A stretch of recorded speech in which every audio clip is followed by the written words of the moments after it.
Dear Esther, the gulls do not land here anymore.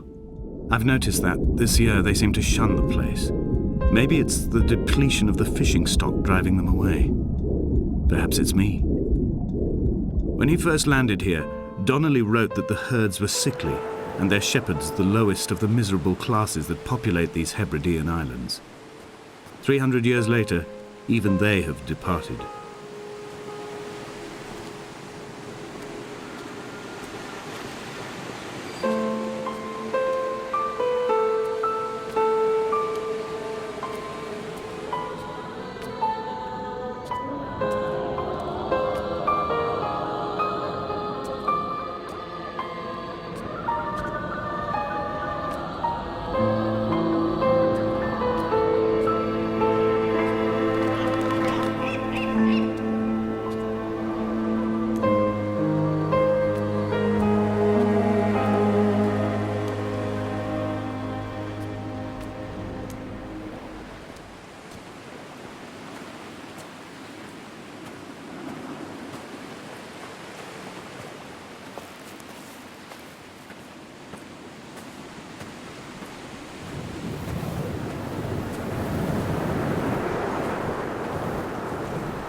Donnelly reported the legend of the hermit, a holy man who sought solitude in its most pure form.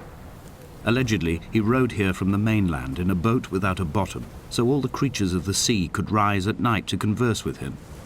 How disappointed he must have been with their chatter. Perhaps now, when all that haunts the ocean is the rubbish dumped from the tankers, he'd find more peace. They say he threw his arms wide in a valley on the south side and the cliff opened up to provide him shelter. They say he died of fever 116 years later. The shepherds left gifts for him at the mouth of the cave, but Donnelly records they never claimed to have seen him. I have visited the cave and I have left my gifts, but like them, I appear to be an unworthy subject of his solitude.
When you were born, your mother told me, a hush fell over the delivery room.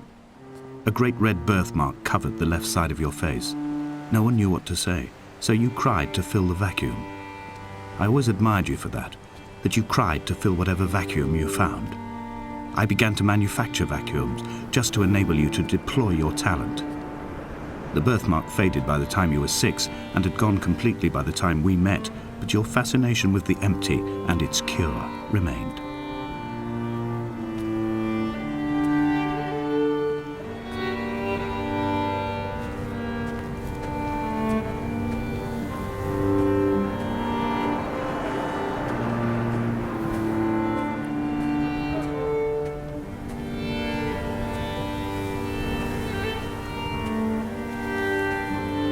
Donnelly's book had not been taken out from the library since 1974.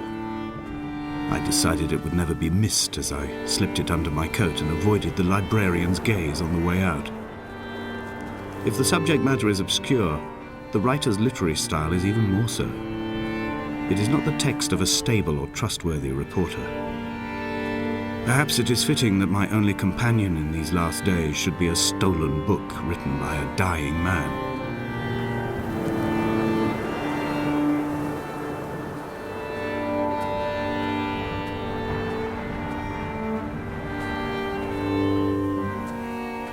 When someone had died or was dying, or was so ill they gave up what little hope they could sacrifice, they cut parallel lines into the cliff, exposing the white chalk beneath.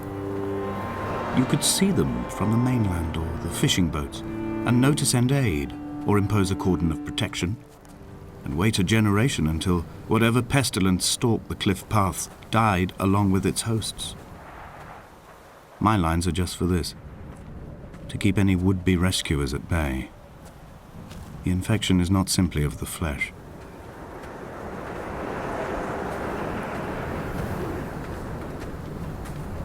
We are not like Lot's wife, you and I. We feel no particular need to turn back. There's nothing to be seen if we did. No tired old man parting the cliffs with his arms. No gifts or Bibles laid out on the sand for the taking. No tides turning or the shrieking gulls overhead. The bones of the hermit are no longer laid out for the taking. I have stolen them away to the guts of this island, where the passages all run to black, and where we can light each other's faces by their strange luminescence.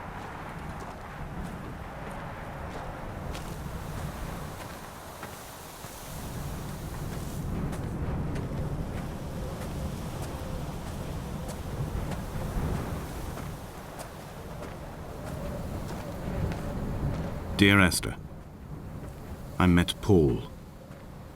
I made my own little pilgrimage. My Damascus, a small semi-detached on the outskirts of Wolverhampton. We drank coffee in his kitchen and tried to connect to one another. Although he knew I hadn't come in search of an apology, reason or retribution, he still spiraled in panic, thrown high and lucid by his own dented bonnet. Responsibility had made him old. Like us, he'd already passed beyond any conceivable boundary of life. This hermit, this seer, this distant historian of bones and old bread, where did he vanish to? Why, asked the farmers. Why, asked Jacobson. Why bother with your visions at all, if you're just to throw your arms up at the cliff and let it close in behind you and seal you into the belly of the island, a museum shut to all but the most devoted?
I've become convinced I am not alone here, even though I'm equally sure it is simply a delusion brought upon by circumstance. I do not, for instance, remember where I found the candles. or why I took it upon myself to light such a strange pathway. Perhaps it is only for those who are bound to follow.